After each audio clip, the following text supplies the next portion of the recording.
The silence that fell over the Obsidian Club wasn't peaceful. It was violent. It was the kind of silence that suffocates you. 1 minute, Kendrick Rhodes, the tech mogul worth $6 billion, was laughing. He held a glass of Chateau Margaux in one hand and pointed a manicured finger at the waitress, calling her the help, calling her worthless, and worst of all, uneducated. He thought he was the smartest person in the room. He thought his money bought him the right to humiliate a woman working to pay her rent. He was wrong. Because when Lyanna Bennett finally opened her mouth, she didn't just defend herself. She dismantled his entire ego in 5 different languages, leaving the billionaire trembling in his Italian leather shoes. This is the story of how one waitress silenced the room and changed everything. Rain lashed against the panoramic windows of the Obsidian Club, blurring the glittering skyline of Manhattan into streaks of grey and gold. Inside the atmosphere was hermetically sealed against the weather a climate-controlled bubble of old money, soft velvet, and the quiet clinking of silver against bone china. Lyanna Bennett adjusted the collar of her stiff black uniform. It was chafing her neck, a constant irritating reminder of her station. At 26, Lyanna possessed a face that people often described as intelligent rather than pretty, though tonight, under the harsh, recessed lighting of the service station, she just looked tired. Her eyes, usually a sharp, observant hazel, were dull with exhaustion. This was her 14th hour on her feet. "Table 4 is yours, Bennett." "Henri." The floor manager hissed as he breezed past her, clutching a reservation tablet like a holy scripture. Henri was a small man who compensated for his lack of stature with an abundance of cologne and a terrifying adherence to protocol. "And for the love of God, fix your apron. It's Mr. Rhodes." Lyanna felt a cold knot tighten in her stomach. Kendrick Rhodes. Everyone in the service industry in New York knew the name. Kendrick Rhodes was the CEO of Rhodes Gant Dynamics, a conglomerate that had its hands in everything from shipping logistics to pharmaceutical patents. He was currently the darling of Wall Street, having just acquired a massive European rival. He was also notorious for reducing servers to tears for sport. He didn't just complain about the food, he dismantled the people serving it. "I thought David was taking the VIP section tonight," Lyanna said, her voice low. "David is having a panic attack in the walk-in fridge because Rhodes yelled at him last week about the ice cubes being too cloudy," Henri snapped. "You're the only one who can keep a straight face. Go. He's walking in." Lyanna took a deep breath, smoothing her apron. She needed this job. The tuition for her sister's physical therapy program was due in 3 days, and the rent on their cramped apartment in Queens was already late. She couldn't afford to have an ego tonight. She had to be invisible. She had to be a ghost in a black vest. She walked onto the floor just as the doors swung open. Kendrick Rhodes entered like a king, returning to a conquered land. He was a tall man, broad-shouldered, wearing a bespoke suit that probably cost more than Lyanna's entire yearly income. He had a face that was handsome in a predatory way. Sharp jaw, slicked back hair, and eyes that scanned the room looking for flaws. Hanging on his arm was a woman Lyanna recognized from the tabloids, Genevieve Laurent, a socialite known more for her divorces than her personality. Following them were 2 other men, sycophants in slightly cheaper suits, Rhodes's lieutenants Roger and Timothy. "The table by the window," Rhodes barked at the hostess, ignoring her greeting. "And if the view is obscured by condensation, I want a discount." He laughed. It was a loud, barking sound that lacked any real humor. His entourage laughed with him, a practiced hollow chorus. Lyanna approached the table as they settled in. She kept her posture rigid, her hands clasped behind her back. "Good evening, Mr. Rhodes. Welcome to the Obsidian Club. My name is Lyanna, and I'll be taking care of you tonight." Rhodes didn't look up. He was busy inspecting the cutlery, running his thumb over the edge of a knife. "The silver is spotted," he said to the table, not to her. "Typical. You come to a place that charges $500 a plate, and they can't even polish the steel." "I apologize, sir," Lyanna said, her voice steady. "I will replace that immediately. Don't bother." Rhodes waved a hand dismissively, finally glancing at her. His eyes lingered on her for a second, devoid of humanity. He looked at her the way one looks at a parking meter. "Just bring the wine list, and try to be quick about it. I have a merger to discuss, and I don't need you hovering." Lyanna nodded and retreated. As she walked away, she heard Genevieve giggle. "She looks like a frightened rabbit, Kendrick. Go easy on her." "Why?" Rhodes's voice carried clearly across the room. "Fear is the only language these people understand. If they were smart, they wouldn't be carrying trays for a living." Lyanna gripped the leather-bound wine list until her knuckles turned white. "Ignore it," she told herself. "Just ignore it. You need the tips." When she returned, Rhodes snatched the list from her hands without a thank you. He opened it, scanning the pages with a theatrical frown. "Bring us the 98 Chateau Lafite," he commanded, "and make sure you decant it properly. I don't want sediment in my glass because you were rushing to get back to your whatever it is you people do in the kitchen. Smoke breaks, I assume." "An excellent choice, sir," Lyanna said. "However, I feel I should inform you that the sommelier recommends allowing the 98 to breathe for at least 45 minutes to truly open the tannins. If you'd like something to drink immediately, might I suggest—" Rhodes slammed the wine list shut. The sound cracked through the dining room like a pistol shot. Nearby, conversations stalled. "Did I ask for your opinion?" Rhodes asked, his voice dropping to a dangerous, quiet register. "No, sir. I only meant—" "I know what you meant," Rhodes sneered, leaning back in his chair. He looked at his guests. "She thinks because she memorized a few flashcards the manager gave her, she understands onology. It's cute, really, like a parrot reciting Shakespeare." Roger and Timothy chuckled nervously. "I'll fetch the bottle immediately, sir." Lyanna said, her jaw tight. "Do that," Rhodes said, "and try not to drop it. It costs more than your education." The insult landed squarely in the center of her chest.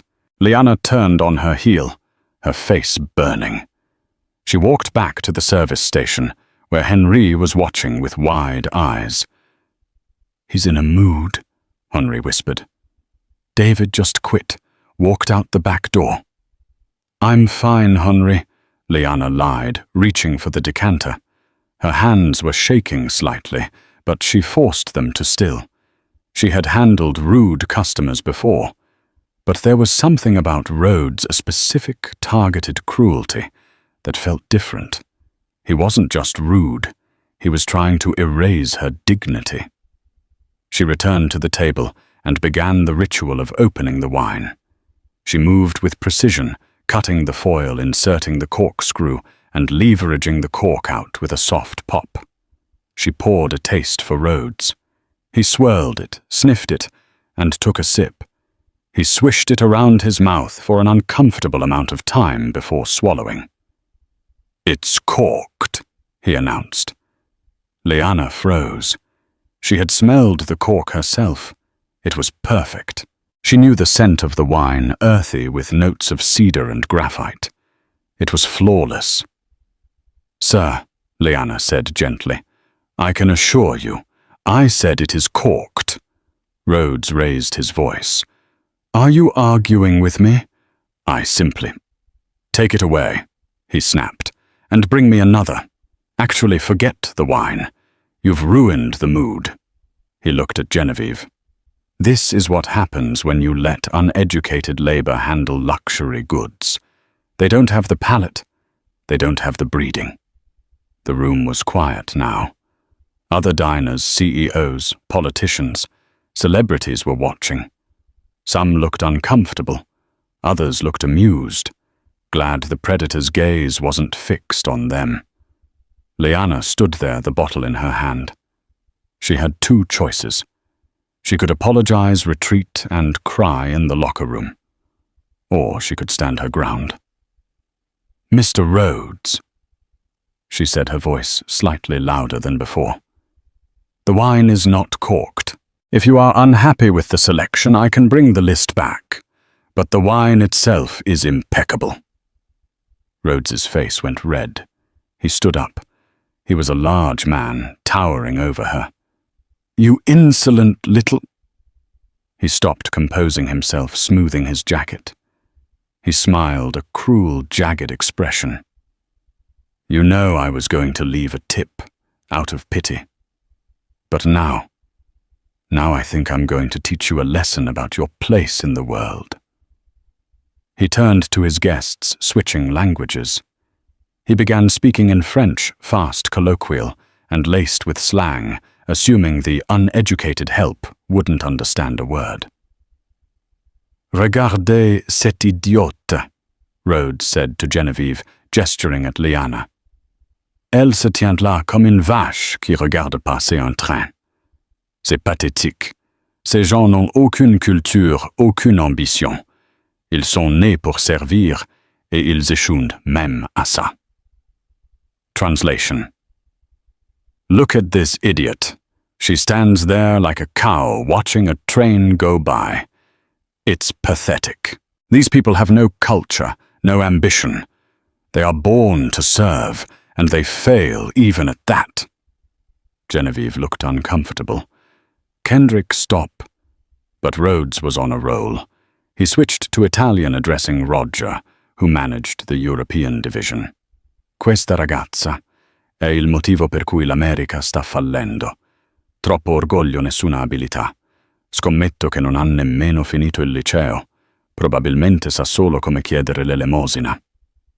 Translation: "This girl is the reason America is failing. Too much pride, no skill. I bet she didn't even finish high school. She probably only knows how to beg." He laughed, feeling powerful, feeling superior. He was the master of the universe, wielding languages like weapons against a defenseless target. He turned back to Lyanna, switching to English, a smug grin on his face. "I'm sorry, was I speaking too fast for you? I was just explaining to my associates how difficult it must be to grasp the complexities of service when one has such a limited world view." Lyanna placed the bottle of Chateau Lafite down on the table. It made a heavy thud. She looked at Kendrick Rhodes, really looked at him. She saw the insecurity masked by wealth. She saw the bully who had never been punched back. Something inside her snapped. Not a breakdown, but a breakthrough. The shackles of Lyanna the waitress fell away, revealing the person she had been before the tragedy, before the debt, before the uniform. She clasped her hands in front of her. She lifted her chin. The exhaustion left her eyes replaced by a cold, hard brilliance. "Actually, Mr. Rhodes," she said, her voice clear and projecting to the corners of the silent room. "You weren't speaking too fast. You were simply speaking with a deplorable accent." The silence in the room deepened. It was absolute. Rhodes blinked, stunned. "Excuse me. And your grammar," Lyanna continued, her voice gaining strength. "It was atrocious." She took a step forward. The air crackled with electricity. The room was hers now. Kendrick Rhodes looked as though he had been slapped. His mouth opened and closed, but no sound came out. The concept of the help speaking back to him, insulting him no less, was so foreign to his reality that his brain refused to process it. You little—" he stammered, his face turning a shade of plum, usually reserved for rotten fruit. Lyanna didn't let him finish. She turned her gaze to Genevieve, her expression softening slightly, but remaining steely. She switched effortlessly into flawless Parisian French. Her accent was not just good, it was aristocratic, the kind of French spoken in the 7th arrondissement by people with crests on their stationery. "Monsieur Rhodes a tort, madame," Lyanna said smoothly. "Je ne regarde pas passer le train. Je conduisais le train avant que la vie ne me fasse dérailler. Et quant à la culture, la vraie culture ne consiste pas à humilier ceux qui vous servent. C'est une question de dignité. Quelque chose que votre compagnon ne peut pas acheter, même avec ses milliards." Translation. "Mr. Rhodes is wrong, madame. I am not watching the train go by. I was driving the train before life derailed me. And as for culture, true culture is not about humiliating those who serve you.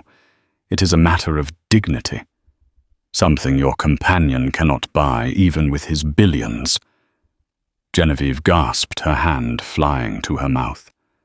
A few diners at nearby tables, those who understood French, murmured in shock. One elderly woman near the back actually applauded quietly. Rhodes understood enough to know he had been insulted. You speak French," he sputtered, trying to regain control.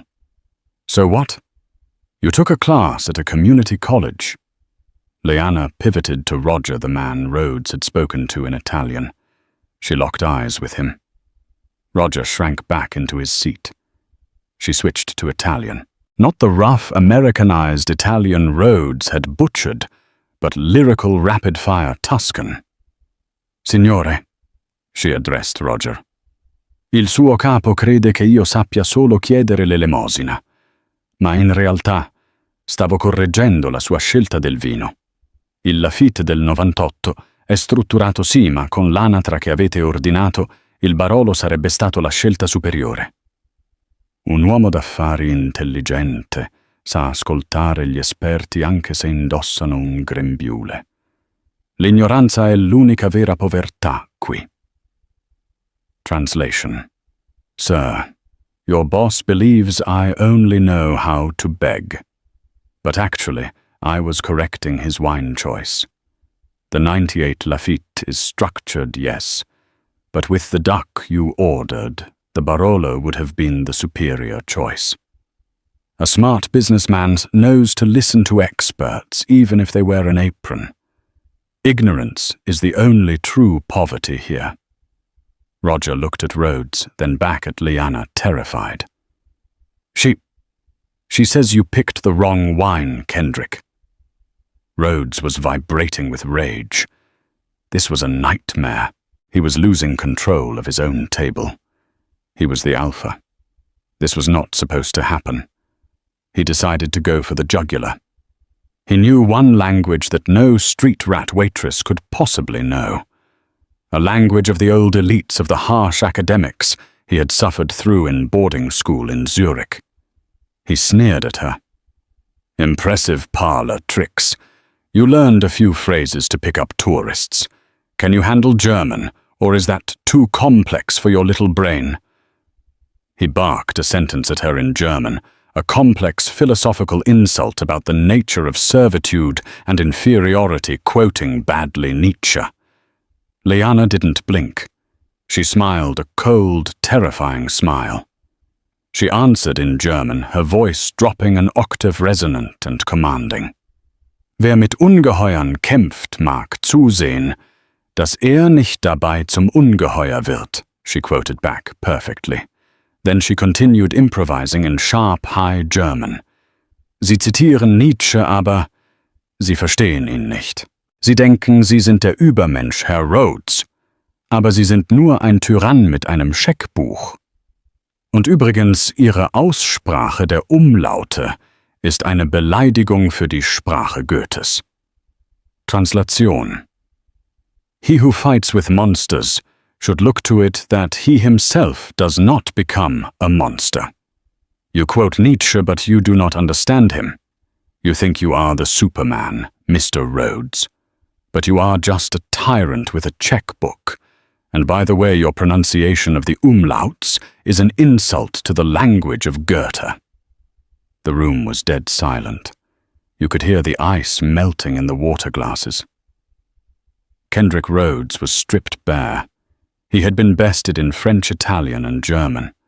He looked around the room, seeing the smiles on the faces of the other diners. They were enjoying this. They were enjoying his humiliation.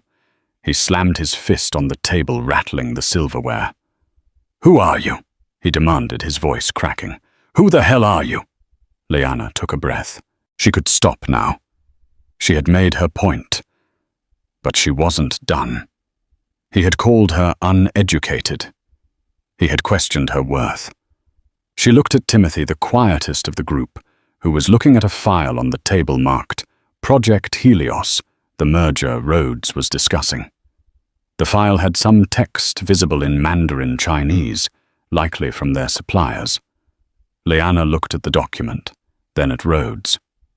"You asked about my education, Mr. Rhodes," she said, returning to English. "I didn't drop out of high school. I was a doctoral candidate in linguistics at Cambridge before my father got sick. I speak 6 languages fluently. I read 4 more. She pointed a slender finger at the Project Helios folder. "And if you proceed with that merger based on those documents," she said, pointing to the Mandarin characters visible on the page, "you're going to lose about $200 million. Rhodes looked down at the file, then back at her. "What are you talking about? You don't read Mandarin, do you?" Lyanna asked, her voice almost sympathetic now. "Clause 4, Section B. The supplier isn't guaranteeing exclusivity. They are retaining the IP rights for the Asian market. You're buying the factory, Mr. Rhodes, but you're not buying the invention. You're buying an empty shell." Rhodes snatched the paper up. He stared at the characters.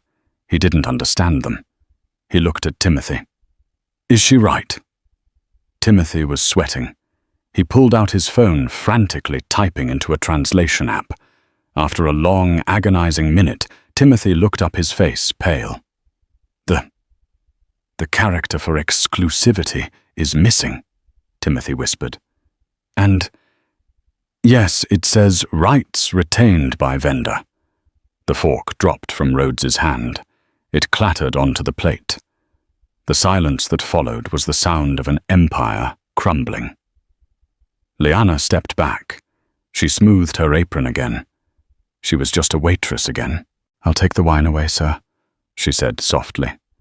"I'll bring the check for the water. There's no charge for the lesson." She turned and walked away. For 10 seconds, nobody moved. Then the solitary clapping from the back of the room started again. It was joined by another. Then another. Within moments, half the restaurant was applauding. Kendrick Rhodes sat in the wreckage of his ego, the corked wine sitting in front of him. His multi-million-dollar mistake exposed by a woman he deemed uneducated. But the story didn't end there. As Lyanna pushed through the swinging doors into the kitchen, shaking from the adrenaline, she found Henry standing there. He wasn't smiling. "You're fired," Henry said, his face pale. "What?" Lyanna gasped. "You embarrassed a billionaire, Lyanna. I can't keep you. He'll sue us. He'll buy the building and burn it down. You have to go. Now!" Lyanna felt the triumph drain out of her, replaced by the cold reality of rent and medical bills. She had won the battle, but she had just lost the war. She untied her apron, folded it neatly, and placed it on the counter. She walked out the back door into the rain. But she wasn't alone in the alley. A black sedan was idling there. The window rolled down. It wasn't Rhodes.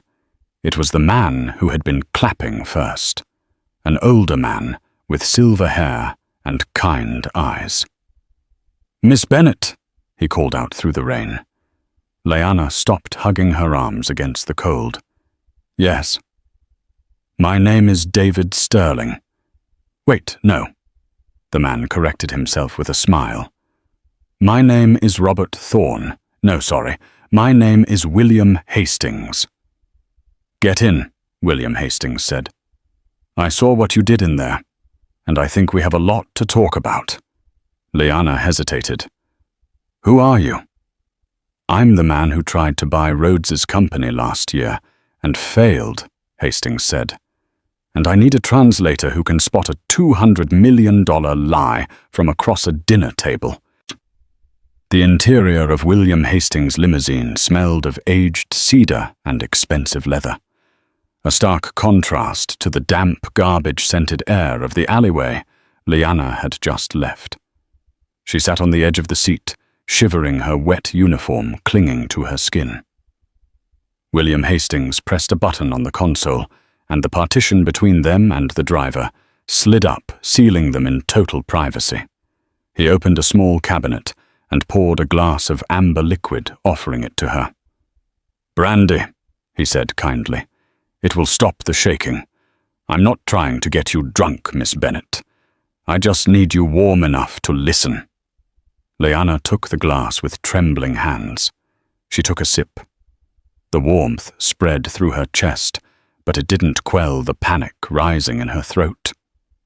You know who I am? Lyanna asked, her voice raspy. I make it my business to know talent when I see it. Hastings replied, settling back into his seat. I had my assistant run a background check on you the moment you corrected Rhodes's French. It was quite fast. You were a standout at Cambridge. Full scholarship. Your thesis on linguistic manipulation in corporate negotiation was published in 3 journals. Then 2 years ago, you vanished from academia. Lyanna looked down at the crystal glass. My father had a stroke. My sister was in a car accident a month later. The medical bills were insurmountable. I needed cash immediately. Academia doesn't pay fast enough. Waiting tables at high-end clubs does. And yet, Hastings said, you just got fired for being too smart for the room. I got it fired for embarrassing a man who could buy the city block, Lyanna corrected. And now I have no job, a rent notice on my counter, and a sister who needs therapy I can't afford.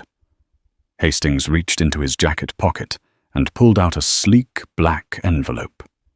He slid it across the leather seat toward her. Open it. Lyanna hesitated, then set the glass down and opened the envelope. Inside was a check. She gasped. The number on the check was $50,000. That's a signing bonus, Hastings said casually. It covers your rent, your sister's therapy for the next year, and pays off the immediate debt on your father's care. Lyanna stared at him, eyes wide. I don't understand. What do you want from me? I'm a waitress. No. Hastings leaned forward, his eyes intense. You are a linguistic weapon, Lyanna. Kendrick Rhodes is a shark. He eats people. He destroyed my business partner 3 years ago using fine print and translation loopholes just like the one you spotted tonight. He's about to close the deal on Project Helios in 4 days. If he signs that contract, he gains a monopoly on rare earth shipping routes in the Pacific. It will bankrupt my logistics division and 3 other ethical companies. He paused, letting the weight of the situation settle. I need someone who can walk into the lion's den with me. I have a team of lawyers, Lyanna. They are good at law, but they are terrible at people. They don't hear the hesitation in a voice. They don't speak the dialects. They don't catch the cultural insults hidden in a smile. You do. You want me to translate? I want you to be my eyes and ears, Hastings corrected. I want you to attend the Global Trade Gala this Saturday. It's being held at the Metropolitan Museum. Rhodes will be there to finalize the Helios deal with the Chinese delegation and the Brazilian suppliers. I want you to be my executive consultant." "Rhodes will recognize me," Lyanna said, shaking her head. "He just humiliated me an hour ago." Hastings smiled, a mischievous glint in his eye. "My dear, men like Kendrick Rhodes don't see people like you. He saw a uniform. He saw an apron. He didn't see you. If we put you in a $2,000 gown style, your hair, and introduce you as a consultant from London, he won't know who you are until it's too late." Lyanna looked at the check again. It was freedom.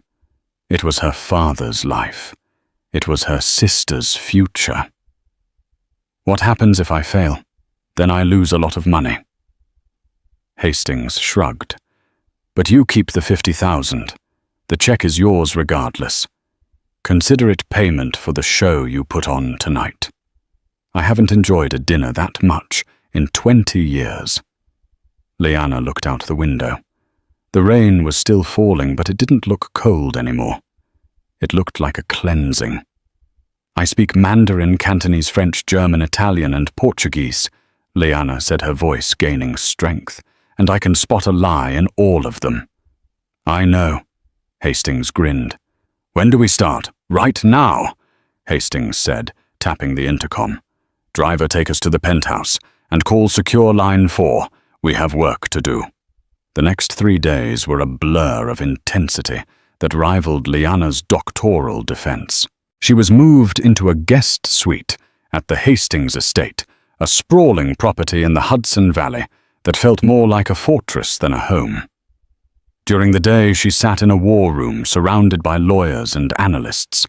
She pored over the documents of Project Helios. She found 3 more translation errors in the preliminary contracts clauses that were deliberately ambiguous in Portuguese to favor the Brazilian suppliers over Rhodes, and hidden fees in the Mandarin text that Rhodes's team had missed. "He's being played from both sides," Lyanna realized on the second night, staring at a whiteboard covered in diagrams. "Rhodes thinks he's sharking them, but the suppliers know he's arrogant. They're feeding his ego while stealing his wallet." "Exactly," Hastings said, pacing the room.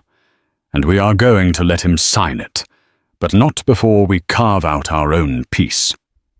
But the preparation wasn't just intellectual. On Friday morning, a team of stylists arrived. This wasn't vanity. It was camouflage. "We need to erase the waitress," the lead stylist, a sharp-tongued woman named Elena, declared. "No buns, no sensible shoes. We need power." They cut Lyanna's hair into a sharp, asymmetrical bob that framed her jawline. They applied makeup that highlighted the intelligence in her eyes, giving her a predatory, smoky look. Then came the dress. It was emerald green silk floor length with a slit up the left leg, and a neckline that was daring but elegant. It cost more than Lyanna's family had made in a decade. When she stepped into the heels 4-inch stilettos with red soles, she felt her center of gravity shift. She wasn't Lyanna the struggle student anymore. She wasn't Lyanna the servant. She was Sophia Bennett, international strategy consultant. Saturday night arrived. The Metropolitan Museum of Art was lit up like a beacon. Limousines lined Fifth Avenue. Paparazzi flashed bulbs that blinded the eye. Lyanna stepped out of Hastings's car, her hand resting lightly on his arm. The cold air hit her skin, but she didn't shiver. The adrenaline was keeping her warm. "Remember," Hastings whispered as they ascended the grand staircase. Low voice, direct eye contact. Don't apologize, ever. "I remember," Lyanna said. They entered the great hall. It was transformed into a sea of tuxedos and designer gowns. Waiters moved through the crowd with trays of champagne waiters who looked exactly like Lyanna had 3 days ago. She felt a pang of empathy but she pushed it down. She had a job to do. "There he is," Hastings murmured. Kendrick Rhodes was holding court near the Temple of Dendur. He looked exactly the same, smug loud, taking up too much space. Genevieve was gone, replaced by a famous model who looked bored. Roger and Timothy were flanking him like guard dogs. Rhodes was laughing at something a Chinese delegate said, clearly not understanding the joke, but laughing to seem in control. "Ready?" Hastings asked. "Showtime," Lyanna whispered. They walked across the stone floor. The sound of Lyanna's heels was a rhythmic click-clack that seemed to cut through the chatter. Heads turned. She looked stunning, radiating a cold, inaccessible beauty. "Kendrick," Hastings called out, his voice booming. "I heard you were celebrating early." Rhodes turned, his smile tightening when he saw his rival. "William, I didn't think you'd show your face. I hear your stock took a dip this morning." "Market fluctuations," Hastings dismissed. "I'd like you to meet my new executive consultant, Sophia Bennett. She's been advising me on the European expansion." Rhodes's eyes slid to Lyanna. He looked her up and down. There was zero recognition. None. To him, the waitress at the club had been a piece of furniture. This woman in the emerald dress was a player. "Miss Bennett?" Rhodes purred, extending a hand. "A pleasure. I don't believe we've met." Lyanna took his hand. His grip was clammy. She didn't squeeze back. She kept her hand limp, forcing him to do the work, a power move she had read about in his own autobiography. "Mr. Rhodes," she said, adopting a slightly mid-Atlantic accent, crisp and indistinguishable. "I've heard a great deal about you. Your reputation precedes you." "All good, I hope," Rhodes smirked. "Detailed," Lyanna replied ambiguously. Rhodes laughed, intrigued. He liked women who challenged him as long as they were of his class. He had no idea he was flirting with the woman he had called uneducated trash 72 hours ago. "Well, Sophia," Rhodes said, stepping closer, invading her personal space. "You're backing the wrong horse. Hastings is yesterday's news. Once I sign the Helios deal tonight, I'll be the only game in town. Maybe you should come consult for a winner." "I tend to judge winners by the ink on the contract, not the noise in the room," Lyanna said coolly. Rhodes's eyes narrowed, then sparked with interest. "Feisty. I like that." "Mr. Rhodes," a voice interrupted. It was the Brazilian delegate, Senhor Silva. He spoke in rapid, agitated Portuguese to his assistant, assuming no one in the American circle understood. "Diga a esse porco arrogante que os documentos estão prontos, mas se ele não assinar em 10 minutos, aumentamos o preço em 5%. Ele está bêbado de qualquer maneira." Translation: "Tell this arrogant pig that the documents are ready. But if he doesn't sign in 10 minutes, we raise the price by 5%. He is drunk anyway." Rhodes looked at Silva, waiting for the translation. The assistant smiled nervously. "Mr. Rhodes, Senor Silva says the documents are ready for your signature, and he is honored to do business with you." Rhodes beamed. "See respect. That's what money buys." Lyanna caught Hastings' eye. She gave a microscopic nod. The trap is set. The signing ceremony was set up in a private alcove of the museum, away from the main party. A long mahogany table was covered in documents, stacks of paper that represented billions of dollars and the livelihoods of thousands of workers. Rhodes sat at the head of the table looking like a king. His lawyers were skimming the pages, but they were tired and rushing.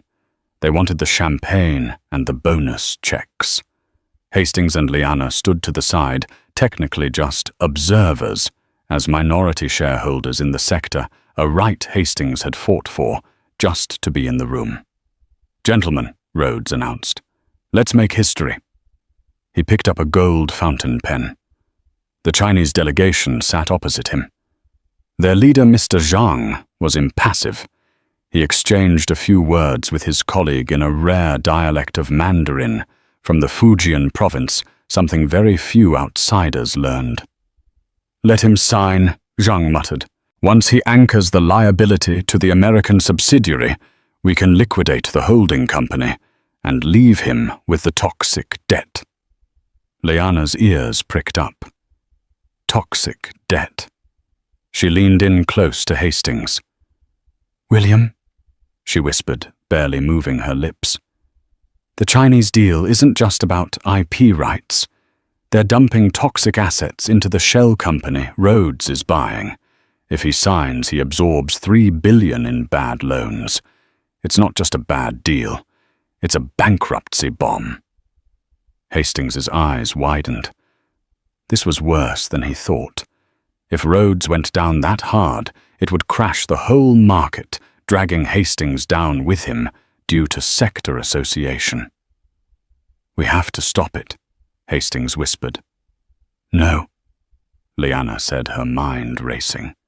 "We don't stop it. We leverage it." She stepped forward, her heels clicking on the marble. "Mr. Rhodes," she said, her voice cutting through the room. "Before you sign, might I ask a clarification on Clause 14, subsection C?"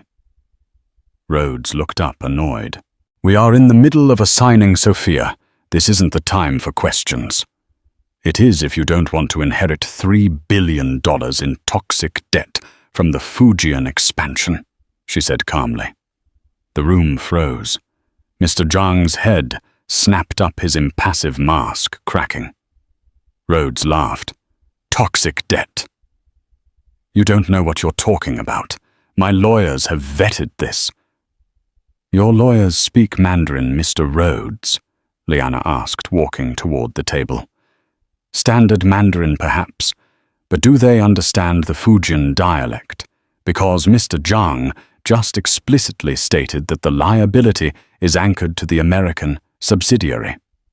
She turned to Mr. Zhang and spoke in perfect fluid Mandarin, specifically mimicking the Fujian dialect she had just heard.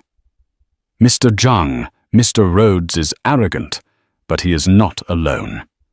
If you dump the debt, the SEC will investigate not just him, but your holdings in San Francisco. Is that a risk you wish to take tonight?" Mr. Zhang looked at this woman in the green dress as if she were a ghost. He went pale. Rhodes looked between them. "What did you say?" "What is she saying?" Lyanna turned to the Brazilian delegation. She didn't stop. She switched instantly to Portuguese. "And Senor Silva raising the price by 5%, because you think the American is a drunk pig is bad form, especially when your exclusivity clause is legally void in the European Union." Silva choked on his water. The room was in chaos. The lawyers were scrambling. Rhodes stood up, his face red. "Who are you?" Rhodes demanded, the déjà vu finally hitting him like a freight train. "How do you know all this?" Lyanna stood at the head of the table. She placed her hands on the leather surface, leaning in. "You really don't remember, do you?" she asked softly. "Remember what?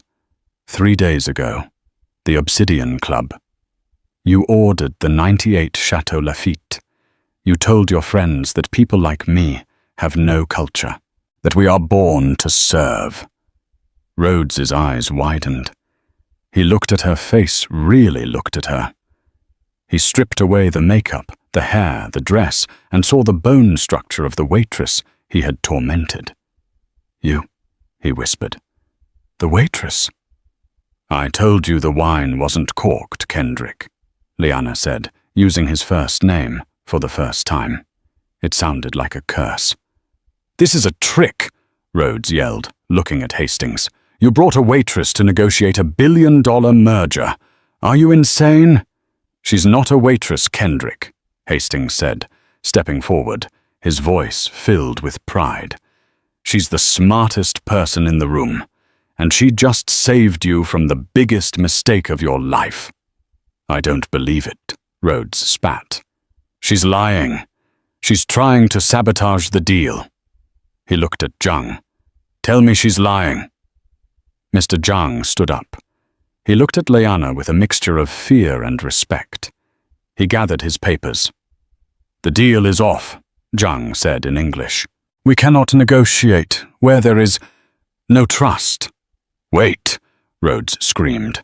We can fix this, and neither can we, Senor Silva said, standing up as well. We are leaving. In under 2 minutes, the room cleared. The billions of dollars vanished into thin air. Kendrick Rhodes was left standing alone at the table, his pen hovering over empty space. He was shaking. He turned to Lyanna, his face twisted with a mix of fury and humiliation. You ruined it, he hissed. You ruin everything.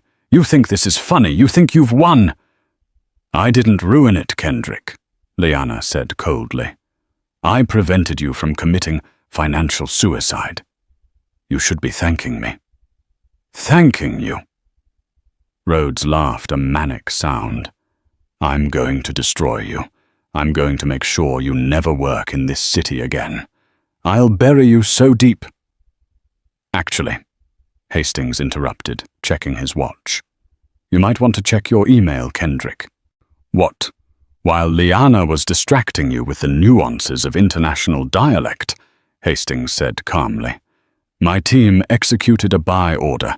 Since your stock price has been fluctuating on the rumors of this risky deal, and since you just lost your 2 biggest partners publicly, the board of Rhodes Gannett Dynamics has called for an emergency vote of no confidence. Rhodes checked his phone. His face went grey. They're voting, he whispered. And they're going to vote you out, Hastings said. Unless what? Rhodes looked up, desperation in his eyes. Unless you sell your majority share in the medical tech division to me. Right now. Tonight. Lyanna's breath hitched. The medical tech division. The division that controlled the drug prices. The division that held her father's life in its hands. Rhodes looked at Hastings, then at Lyanna. He realized he had been outmaneuvered completely. Fine, Rhodes growled. Take it. Just get the board off my back. Hastings pulled a document from his jacket. Sign here. Rhodes signed. He didn't use the gold pen. He used a cheap ballpoint Hastings handed him. When it was done, Rhodes stormed out of the room, a broken man. Lyanna looked at Hastings. You got the medical division? We got it, Hastings corrected. And the first order of business is capping the price of stroke medication and rehabilitation therapy. Lyanna felt tears prick her eyes. She had done it. But as they walked out of the museum, flushed with victory, Lyanna saw someone waiting by the exit. It was Henry, her old manager from the Obsidian Club. He looked disheveled. Lyanna, he called out. She stopped. Henry. I saw the news. It's all over Twitter. Mystery woman takes down Rhodes. He looked at her dress, her shoes. I made a mistake, Lyanna. Please. The owner is furious I let you go. He wants you back. Manager position. Double pay. Lyanna looked at the man who had fired her without a second thought. She looked at the rain falling outside, the same rain she had walked into 3 nights ago. She opened her mouth to answer, but before she could, a black van screeched to a halt at the curb. The side door slid open. 3 men in masks jumped out. Lyanna Bennett, one of them shouted. Before Hastings's security could react, they grabbed her. No! Hastings shouted, lunging forward. A taser crackled. Hastings fell to the ground. Lyanna was thrown into the van. The door slammed shut. Tires squealed. As the van sped away into the New York night, Lyanna realized the twist hadn't been the deal. The twist was that Kendrick Rhodes wasn't the only monster she had angered. By exposing the Chinese delegation's toxic debt fraud, she hadn't just embarrassed a businessman. She had interfered with the triad, and now she was going to pay for the lesson. The smell of salt water and rusted iron woke Lyanna before she even opened her eyes. Her head throbbed a rhythmic pounding that matched the ache in her wrists. She was zip-tied to a metal chair in what looked like the office of a shipping container yard. Through the grimy window she could see the lights of the Verrazzano Narrows Bridge, in the distance, so close, yet impossibly far.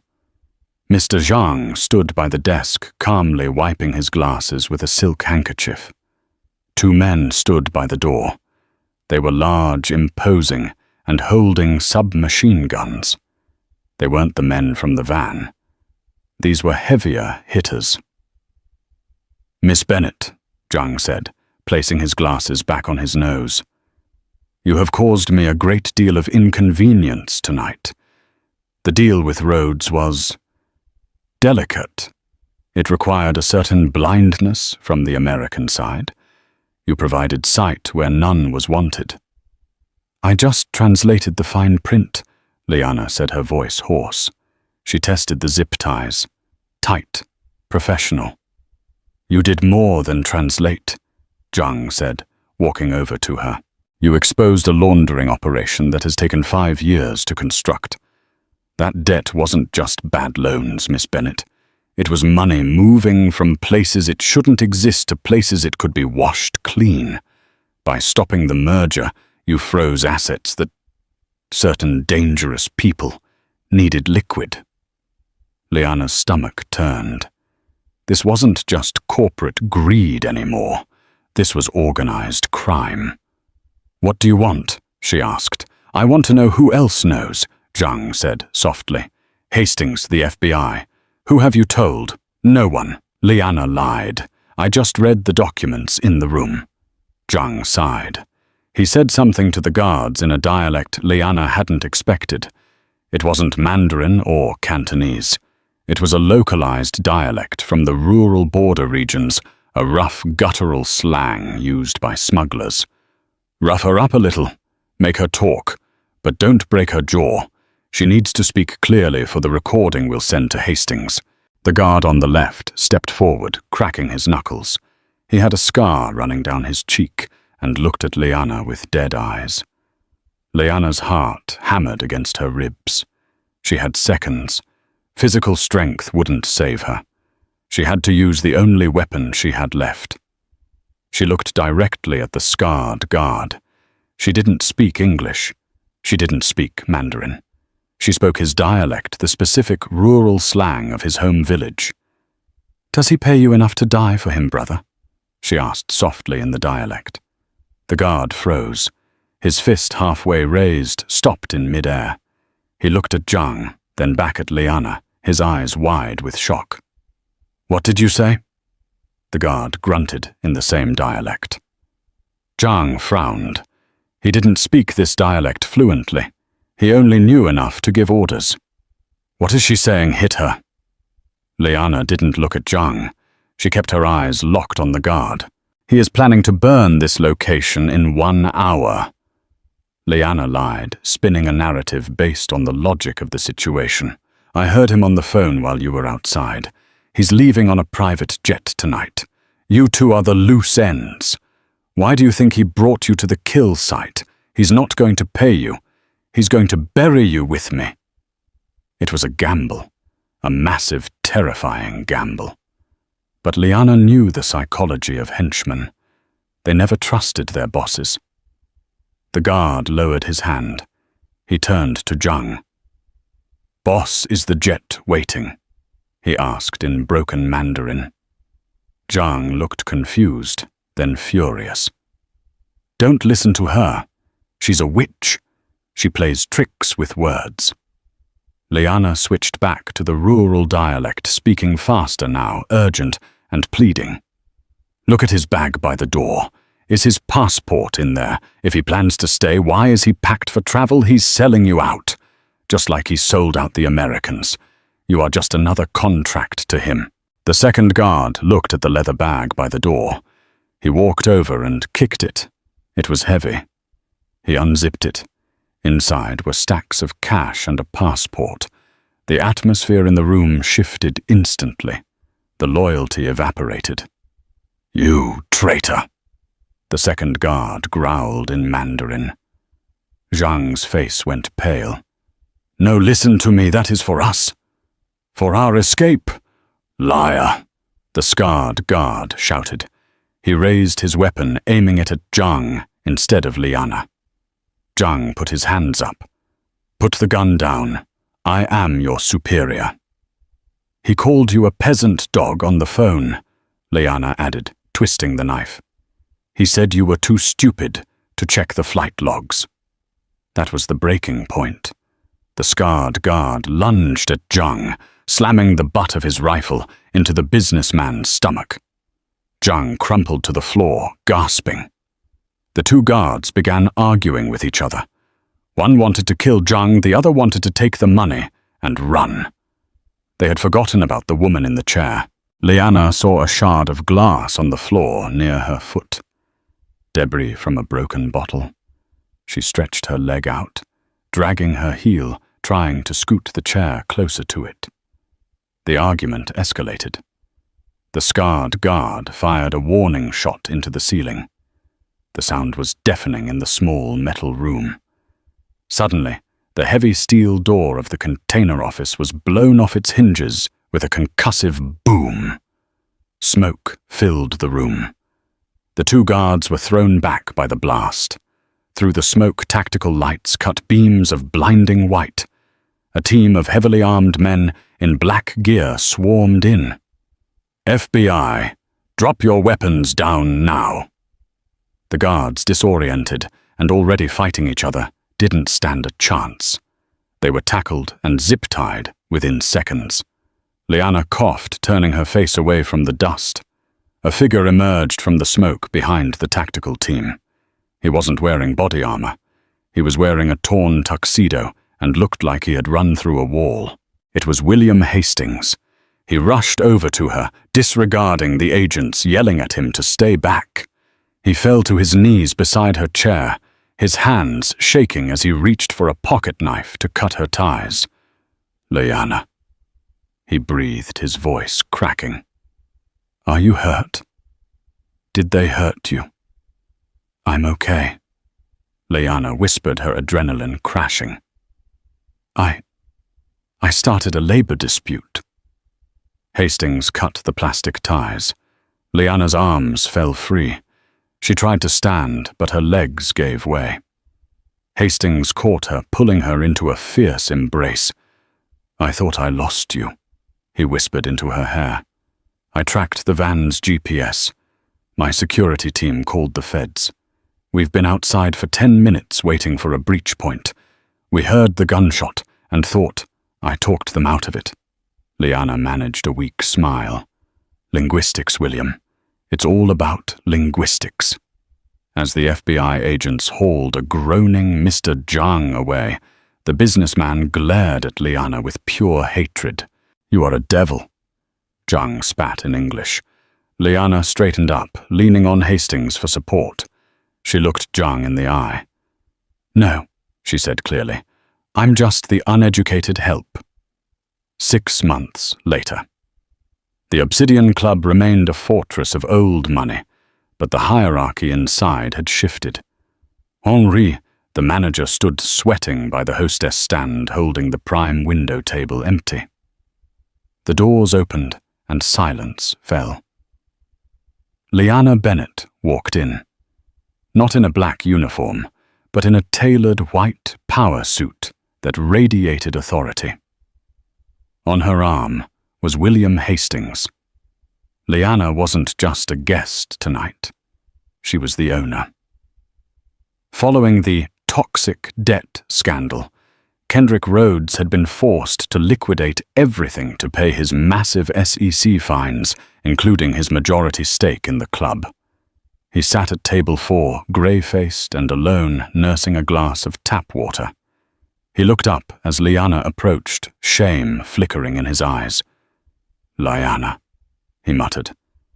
"It's Miss Bennett," she corrected gently.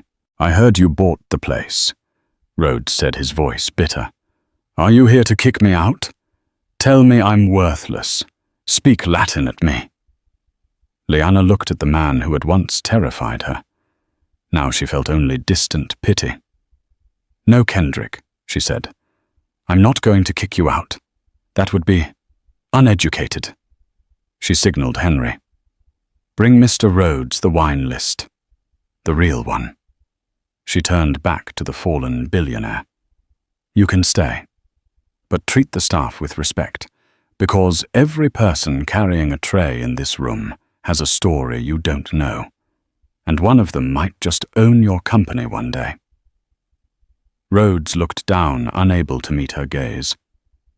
Understood. Lyanna took Hastings's arm, leading him to the private owner's balcony. The city lights of Manhattan sprawled below them. To the new venture, Hastings toasted, handing her a glass of champagne. Bennett and Hastings Global Consulting. We have a meeting with the German Chancellor next week. Lyanna smiled, clinking her glass against his. I hear he's difficult. You'll handle him. Hastings grinned. I speak his language, she replied. Lyanna looked out at the skyline. She saw the reflection of the waitress, the student, and the victor. She had taken the stones thrown at her and built a castle. She wasn't silent anymore, and the room would never be silent again. And that is the incredible story of how Lyanna Bennett went from clearing tables to owning the building. It's a powerful reminder that you should never judge someone by their uniform or their station in life. True intelligence isn't about how much money you have in the bank. It's about how you treat people and the skills you sharpen when no one is watching. Kendrick Rhodes learned the hard way that when you underestimate the help, you might just be insulting the person who holds your future in their hands. If you enjoyed this story of karma and redemption, please smash that like button. It really helps the channel grow. Don't forget to subscribe and hit the notification bell so you never miss a new story. Share this video with someone who needs a reminder that kindness is free, but disrespect can cost you everything. Thanks for watching, and see you in the next video.